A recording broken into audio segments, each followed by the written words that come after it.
विद्यार्थी मित्रांनो, स्वागत आहे तुम्हा सर्वांचं आपल्या इयत्ता 9वीच्या भूगोल या विषयाच्या आपल्या आजच्या तासिकेमध्ये.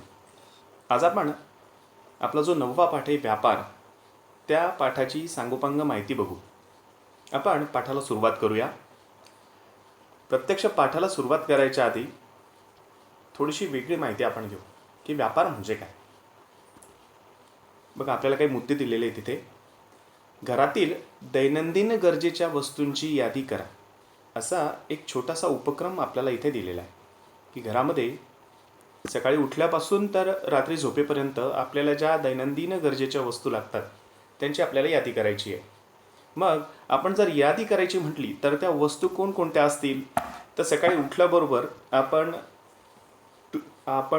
ब्रश करतो, मग त्यासाठी आपल्याला टूथपेस्ट लागतो, ब्रश लागतो. आंघोळीला जाताना आंघोळीचा साबण लागतो. त्यानंतर आपण चहा घेतो, मग त्यासाठी आपल्याला दूध, साखर, चहा पावडर. त्यानंतर आपण नाश्ता करतो, दुपारी जेवण करतो. आपण बाहेर जाताना कपडे परिधान करतो. ठीक आहे, आपण कोणत्या तरी वाहनावर बसतो, कोणत्या तरी वाहनाने आपण जातो आणि अगदी अशा पद्धतीने रात्री झोपेपर्यंत आपल्याला अनेक वस्तू या गरजेच्या असतात की ज्या आपल्या दैनंदिन वापराच्या अशा वस्तू असतात. मग मी या वस्तू तुम्हाला सांगितल्या आहेत. तुम्हीसुद्धा अगदी सकाळी उठल्यापासून तर रात्री झोपेपर्यंत कोणत्या वस्तू तुम्हाला लागतात त्याची यादी तुम्ही करायची आहे. त्यानंतर आपला दुसरा मुद्दा आहे, या वस्तूंचा वापर कोण कोण करतं. साहजिक आहे, आपल्या घरामध्ये जेवढे सदस्य असतील तेवढे सगळे सदस्य या वस्तूंचा वापर करतात. आपला तिसरा मुद्दा आहे, या वस्तूंचा पुरवठा तुम्हाला कुठून होतो ते त्यापुढे लिहा. मग या अगदी सकाळी उठल्यापासून तर रात्री झोपेपर्यंत ज्या वस्तू आपल्याला लागतात, मग त्याचा पुरवठा आपल्याला कुठून होतो, तर बाजारपेठेतून या सगळ्या वस्तू ज्या आहेत त्या आपण आणतो. पुढचा मुद्दा आहे, यादीतील वस्तू तुम्ही कुठून खरेदी करता.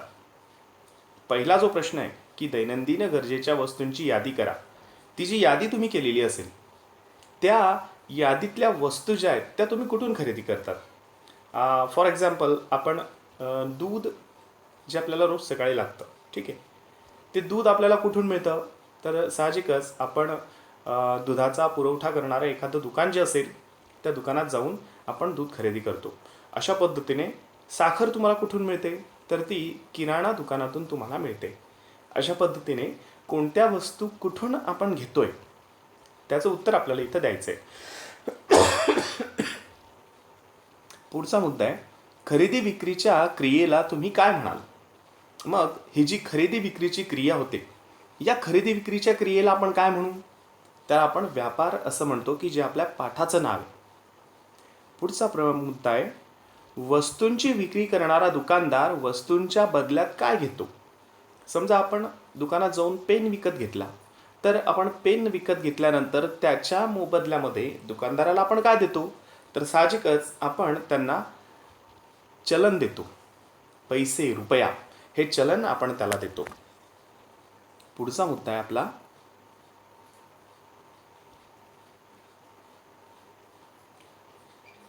या वस्तू तुम्ही जिथे खरेदी केल्या असतील तिथे या वस्तू कुठून आल्या व त्यांचा मूळ स्रोत कोणता त्याची माहिती घ्या. ते या यादीतील वस्तूंच्या नावापुढे लिहा आणि मिळवलेल्या माहितीविषयी वर्गामध्ये चर्चा करा. आपल्याला तर वर्गामध्ये चर्चा तर करता येणार नाहीये, मग ही चर्चा तुम्ही आपल्या मित्रांशी करायची आहे. एखादी वस्तू तुम्ही जी दुकानातून आणलेली असेल ती त्या दुकानदाराकडे कुठून आली याची चर्चा आपल्याला करायची आहे. म्हणजे समजा आपण दुकानदाराकडनं समजा 2 किलो गहू घेतले. आपल्या कॉलनीमध्ये जे किराणा दुकान असेल त्या किराणा दुकानातनं समजा आपण 2 किलो गहू त्या दुकानदाराकडनं घेतले, तर तो गहू त्या दुकानदाराकडे कुठून आला, ह्या प्रश्नाचं उत्तर आपल्याला इथं अपेक्षित आहे. आपण पुढे वळूया. आता ही जी वर सगळी आपण माहिती जमा केली, या माहितीवरनं तुमच्या सगळ्यांच्या एक गोष्ट लक्षात आलेलं असेल की आपल्या गरजेच्या वस्तू आपण आपल्या परिसरातील दुकानांमधून, बाजारातून किंवा मॉल इत्यादी ठिकाणांहून खरेदी करतो. बहुतेक सर्व विक्रेते स्वतः कोणताही माल किंवा वस्तू बनवत नाहीत. त्या वस्तू ते कुठून तरी आणतात. या सगळ्याच वस्तू आपल्या परिसरामध्ये तयार होतात असंही नाही. या वस्तू अनेक दूरदूरच्या ठिकाणी तयार होतात. मग घाऊक बाजारपेठ, कारखाने, कृषी उत्पन्न बाजार समित्या इत्यादी ठिकाणांहून या वस्तू प्रथम किरकोळ विक्रेत्याकडे येतात आणि पुढे त्या आपल्यापर्यंत पोहोचतात. किरकोळ विक्रेते म्हणजे आपल्या कॉलनीमध्ये किंवा आपल्या गल्लीमध्ये जे किराणा दुकान असतं किंवा जे छोटे मोठे दुकानं असतात की जिथे आपल्याला वस्तू 1 किलो, 2 किलो, 1 साबण, 2 साबण अशा पद्धतीने किरकोळ वस्तू आपल्याला जिथे विकत मिळतात अशा दुकानांना आपण किरकोळ विक्रेते असं म्हणतो. पुढे जाऊया आपण. दैनंदिन जीवनात आपल्या विविध गरजा असतात. या गरजा पूर्ण करण्यासाठी आपण विविध वस्तूंची खरेदी करतो. खरेदी करतो म्हणजे आपण काय करतो? मागणी करतो. सकाळी उठल्यापासून तर रात्री झोपेपर्यंत आपल्या काही गरजेच्या वस्तू असतात की ज्या गरजेच्या वस्तू आपण बाजारात जाऊन खरेदी करतो. मग खरेदी करतो म्हणून आपण काय करतो? तर त्या वस्तूंची मागणी करतो. या वस्तूंची मागणी पूर्ण करण्यासाठी वस्तूंचे उत्पादन केले जाते. मग जशी मागणी असेल तसं उत्पादन त्या वस्तूंचं केलं जातं. वस्तूंचा पुरवठा उत्पादक करतो म्हणजेच त्या घाऊक व्यापाऱ्याला विकतो. वस्तू उत्पादन करणारा जो असतो तो उत्पादक म्हटला जातो आणि तो उत्पादक काय करतो की घाऊक व्यापारी जे असतात त्या घाऊक व्यापाऱ्यांना त्या वस्तू ते विकतात आणि हे घाऊक व्यापारी कोणाला विकतात? किरकोळ व्यापाऱ्यांना त्या वस्तू विकतात आणि या किरकोळ व्यापाऱ्यांकडनं, किरकोळ विक्रेत्यांकडनं आपण या वस्तू पैसे देऊन विकत घेतो.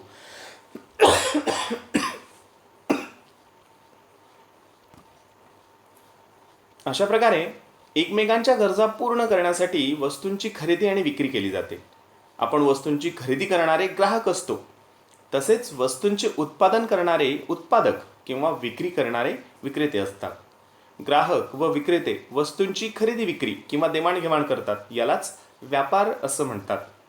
ग्राहक आणि विक्रेते यांच्यामध्ये वस्तूंची खरेदी विक्री जी होते त्या खरेदी विक्रीला व्यापार असं म्हणतात. व्यापार ही एक महत्त्वाची आर्थिक क्रिया आहे. समाजातील लोकांचं आर्थिक जीवन एकमेकांवर अवलंबून असतं. कोणताही प्रदेश किंवा देश स्वयंपूर्ण नसतो. कोणताही प्रदेश किंवा देश हा स्वयंपूर्ण नसतो. का स्वयंपूर्ण नसतो? तर दैनंदिन गरजेच्या ज्या वस्तू असतात आपल्याला आपल्या गरजा पूर्ण करण्यासाठी म्हणून ज्या वस्तू लागतात त्या सगळ्याच वस्तू एखाद्या देशामध्येच तयार होतात का? तर याचं उत्तर आहे नाही. एखाद्या प्रदेशामध्येच तयार होतात का? तर याचं उत्तर आहे नाही. कारण काही वस्तू ज्या आपल्या प्रदेशामध्ये किंवा आपल्या देशामध्ये तयार होत नाहीत त्या वस्तू आपल्याला बाहेरच्या देशातून मागवावे लागतात, इतर प्रदेशातून मागवावे लागतात. म्हणून असं म्हटलं जातं की कोणताही देश किंवा कोणताही प्रदेश हा स्वयंपूर्ण नसतो. गरजा पूर्ण करण्यासाठी वेगळ्या देशांवर, वेगळ्या प्रदेशांवर आपल्याला अवलंबून राहावं लागतं. लोकांच्या गरजा पूर्ण करण्यासाठी 2 प्रदेशांदरम्यान व्यापार होणे गरजेचे असते. प्रत्येक देशाची भौगोलिक परिस्थिती वेगवेगळी असल्याने प्रत्येक प्रदेशात विशिष्ट वस्तूंचं उत्पादन होतं. एखादा प्रदेश असेल किंवा एखादा देश असेल त्या देशाची किंवा त्या प्रदेशाची एक वैशिष्ट्य असं भौगोलिक वैशिष्ट्य असतं की जिथे त्या वस्तूचं उत्पादन मोठ्या प्रमाणावरती होतं आणि त्या वस्तूचं उत्पादन त्या भागामध्ये मोठ्या प्रमाणावर झाल्यानंतर तिथल्या त्या भागातल्या त्या प्रदेशातल्या लोकांची गरजेपेक्षा जास्त वस्तूंचं उत्पादन जेव्हा होतं तेव्हा जो अतिरिक्त माल जो असतो तो इतर ठिकाणी विक्रीला पाठवला जातो. यालाच आपण व्यापार असं म्हणतो. आपण बघा, आपण जळगाव जिल्ह्यामध्ये राहतो. आपल्या जिल्ह्याचं जर उदाहरण घेतलं तर आपल्या जिल्ह्यामध्ये कापूस आणि केळी या शेतीमालाचं उत्पादन खूप मोठ्या प्रमाणावर होतं. ठीक आहे. आपल्या स्थानिक गरजा भागवल्यानंतर जो अतिरिक्त माल जो असतो तो माल काय केला जातो?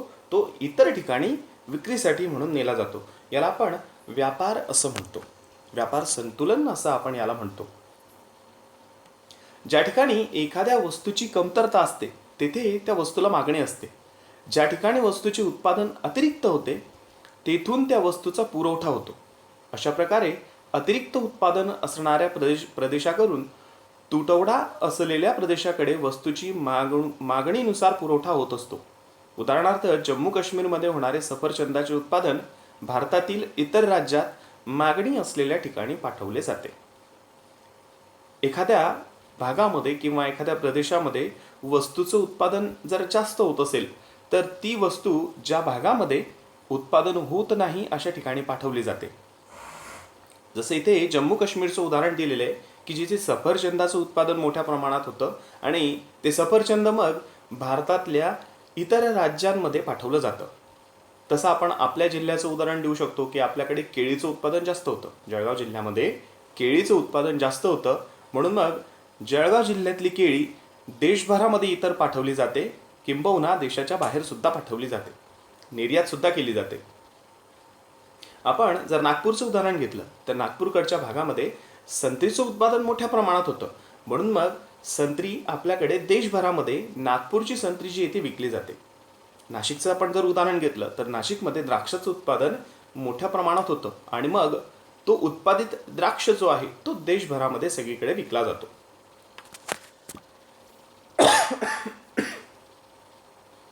व्यापार ही संकल्पना अतिप्राचीन काळापासून अस्तित्वात आहे. व्यापार ही संकल्पना नवीन नाही. प्राचीन काळापासून व्यापार ही संकल्पना अस्तित्वात आहे मित्रांनो. प्राचीन आणि मध्ययुगीन काळामध्ये व्यापार हा वस्तू विनिमय पद्धतीने व्हायचा.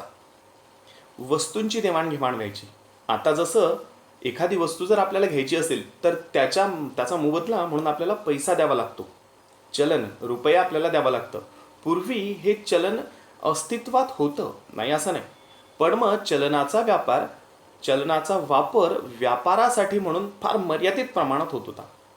मग हा व्यापार कसा व्हायचा तर वस्तू विनिमय पद्धतीने व्यापार केला जायचा. यामध्ये वस्तूंच्या बदल्यात वस्तूंची देवाणघेवाण व्हायची. श्रमाच्या मोबदल्यात धान्य किंवा धान्याच्या मोबदल्यात तेल, मीठ, मध, दूध इत्यादी पदार्थांची देवाणघेवाण होत असे. या व्यापारात चलनाचा वापर होत नव्हता. घरातील जुन्या कपड्यांच्या मोबदल्यात भांडी, डबे देणारे व्यावसायिक आजही दिसतात, परंतु यामध्ये वस्तूंचे योग्य मूल्य ठरवताना अडचणी निर्माण होतात. यापूर्वी अशा अडचणी निर्माण होत असत. यावर उपाय म्हणून पुढे चलनाचा वापर सुरू झाला. आज आधुनिक जगात चलनाद्वारेच व्यापार होतो, परंतु आजही काही दुर्गम भागामध्ये आदिवासी जमातींमध्ये अल्प प्रमाणात वस्तू विनिमय पद्धत अस्तित्वात आहे. व्यापार ही संकल्पना फार प्राचीन काळापासून अस्तित्वात आहे मित्रांनो. फक्त पूर्वीच्या काळी हा व्यापार जो आहे हा व्यापार वस्तू विनिमय पद्धतीने व्हायचा.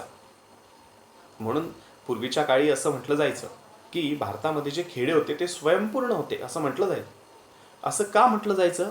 कारण गरजा ज्या होत्या त्या गरजा त्या खेड्यामध्येच भागून जायच्या.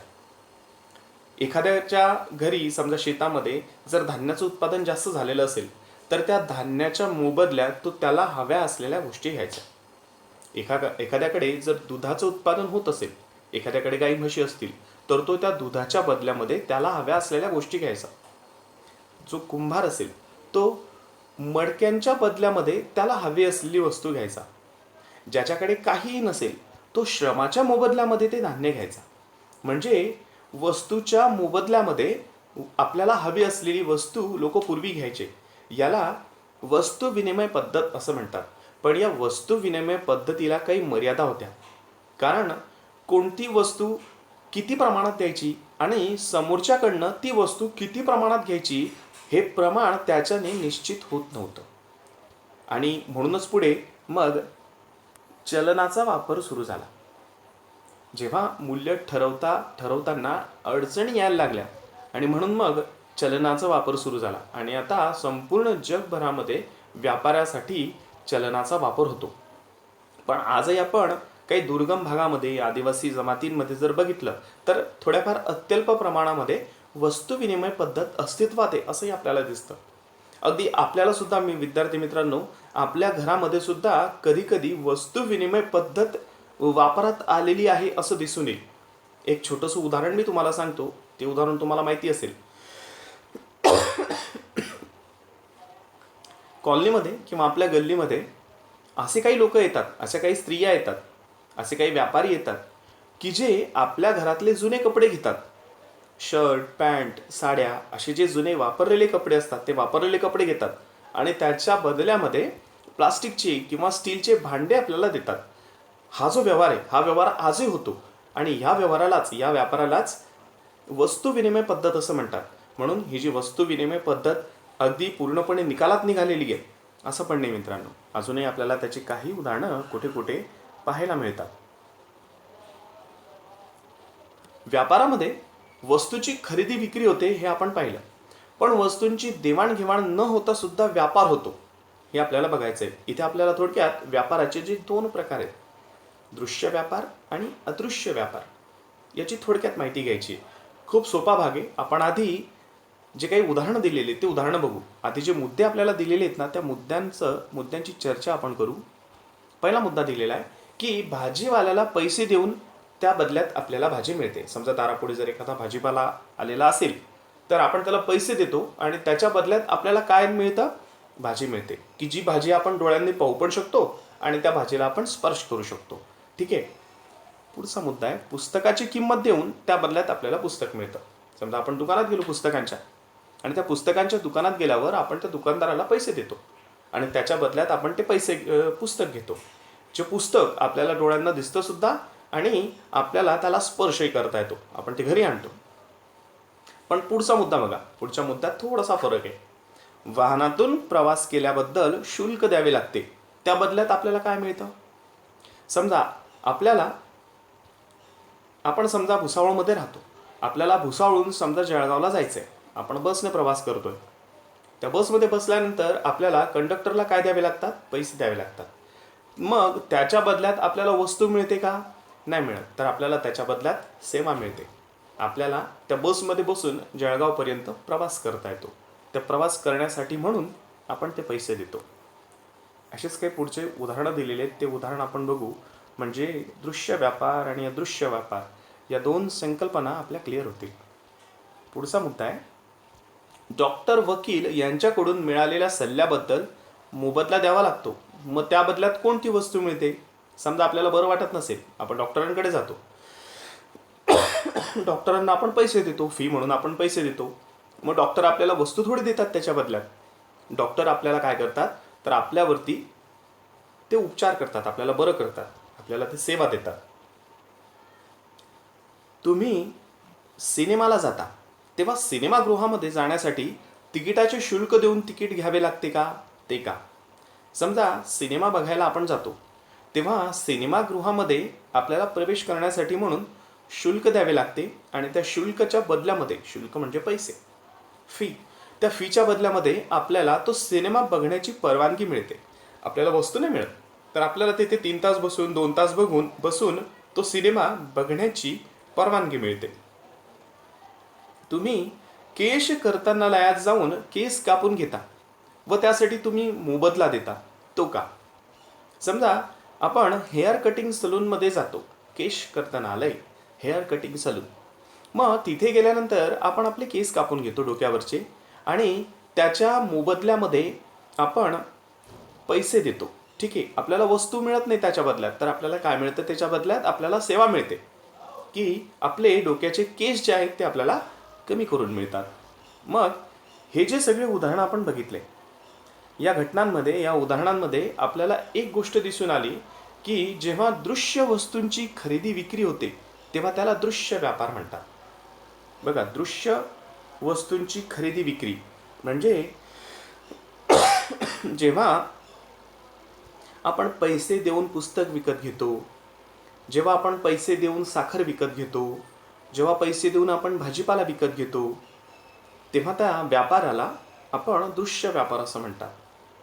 की जी वस्तू आपण पैसे दिल्यानंतर आपल्याला वस्तू मिळते तेव्हा आपण त्याला दृश्य व्यापार असं म्हणतो. पण जेव्हा सेवांची देवाणघेवाण होते तेव्हा त्याला अदृश्य व्यापार असं म्हणतात.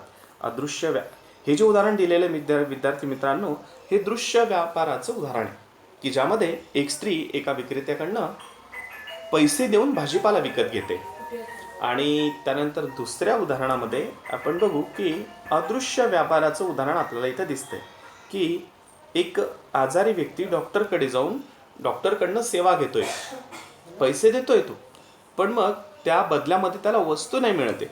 तर त्या बदल्यामध्ये तो काय करतोय? डॉक्टरांची सेवा घेतोय. डॉक्टर त्याला बरं करतायत. त्याला आपण अदृश्य व्यापार असं म्हणतो. ठीक आहे विद्यार्थी मित्रांनो, आपण जो पुढील भाग आहे तो आपल्या पुढच्या तासिकेमध्ये बघू.